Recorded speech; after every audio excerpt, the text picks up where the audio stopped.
REL Pacific at McREL International is one of 10 regional educational laboratories often referred to as RELs, which are funded by the U.S. Department of Education's Institute of Education Sciences.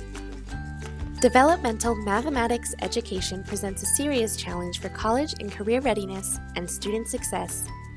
Developmental courses are typically required for students entering college who are deemed unprepared to take credit-bearing courses, which can adversely affect the amount of time and effort it takes for students to graduate and succeed. Through research and technical support projects, REL Pacific at McREL International is supporting partnerships across the Pacific region, including in the Commonwealth of the Northern Mariana Islands, the Republic of Palau, the Republic of the Marshall Islands, and the Federated States of Micronesia to better prepare students for college and careers. Research identifies a range of issues with developmental education that can be mitigated through the design and implementation of high-quality mathematics transition courses. These transition courses are created to ease the transition from high school to college and better prepare students for success in credit-bearing courses. Ensuring that students have a smooth transition between high school and college and are set up for success is a priority among education stakeholders in the REL Pacific service region, because the majority of recent high school graduates in the Pacific region are placed into developmental education courses rather than credit-bearing classes when they enroll in college. We know that students in the region are at risk of falling behind when it comes to college graduation and persistence rates, and that placement into developmental education, while intended to set students up for success, may contribute to those risks. For example, prior REL Pacific research shows that in the Commonwealth of the Northern Mariana Islands, more than 90% of recent high school graduates in the CNMI are placed into developmental education in mathematics, and only 10% of those students graduated with a 2-year degree within 4 years. Students who are initially placed into developmental courses have outcomes that are much worse overall than students who are initially placed in credit-bearing courses, and they often become discouraged by the amount of time it takes for them to be able to enroll in credit-bearing courses and make progress toward graduation. For example, at Northern Marianas College, fewer students were still enrolled in college who had initially placed into developmental courses than students who were initially placed into credit-bearing courses.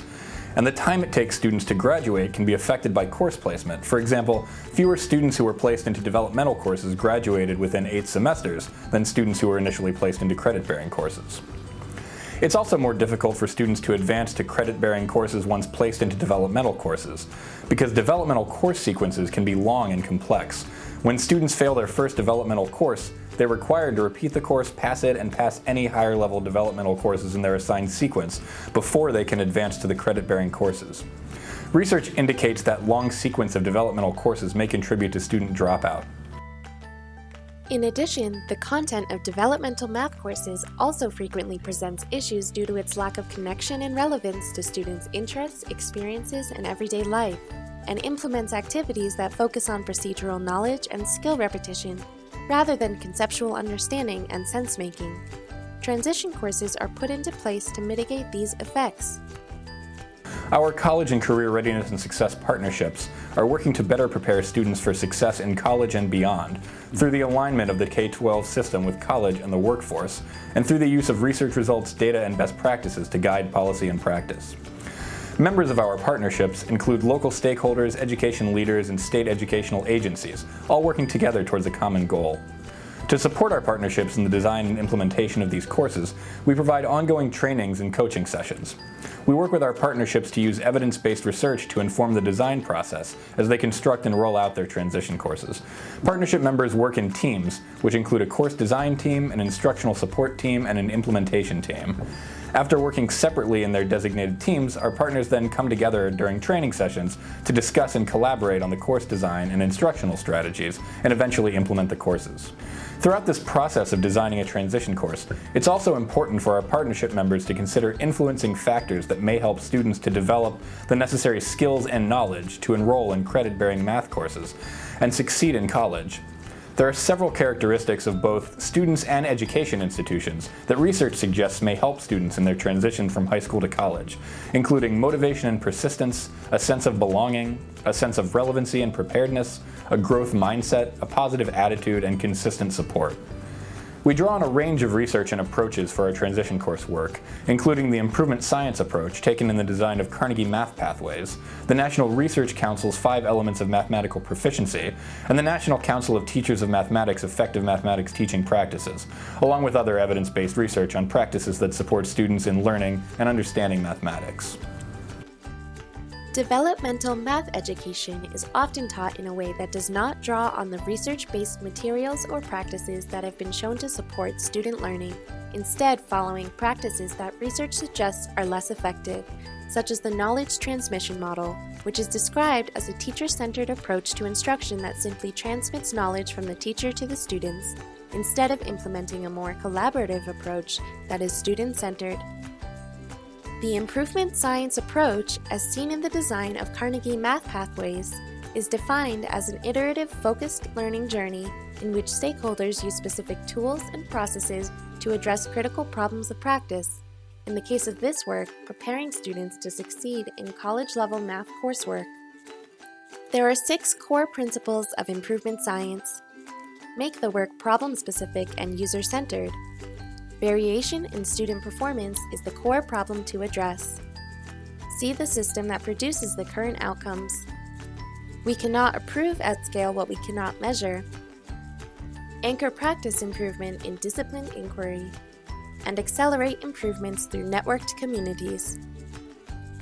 The National Research Council identifies 5 elements that dictate mathematical proficiency, which are shared with partnership members as resources for the course design teams to incorporate into their transition courses. 1. Conceptual understanding. 2. Procedural fluency. 3. Strategic competence. 4. Adaptive reasoning. And 5. Productive disposition. Finally, the National Council of Teachers of Mathematics identifies the following effective teaching practices, which are a focus of the work of the instructional support and implementation teams. Establish mathematics goals to focus learning. Implement tasks that promote reasoning and problem solving. Use and connect mathematical representations. Facilitate meaningful mathematical discourse. Pose purposeful questions. Build procedural fluency from conceptual understanding. Support productive struggle in learning mathematics. And elicit and use evidence of student thinking. Our partners are applying these evidence-based research practices and approaches within their local context to enhance the design and implementation of their transition courses.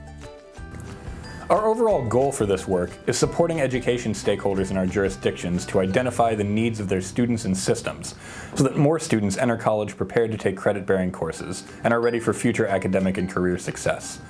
Through the hard work and dedication of our partnerships, we are looking forward to seeing math courses in place in high schools that will support a more successful transition to college for students, creating better outcomes and chances for their future success within the Pacific region. Check out our website to learn more about the work of REL Pacific at McREL International.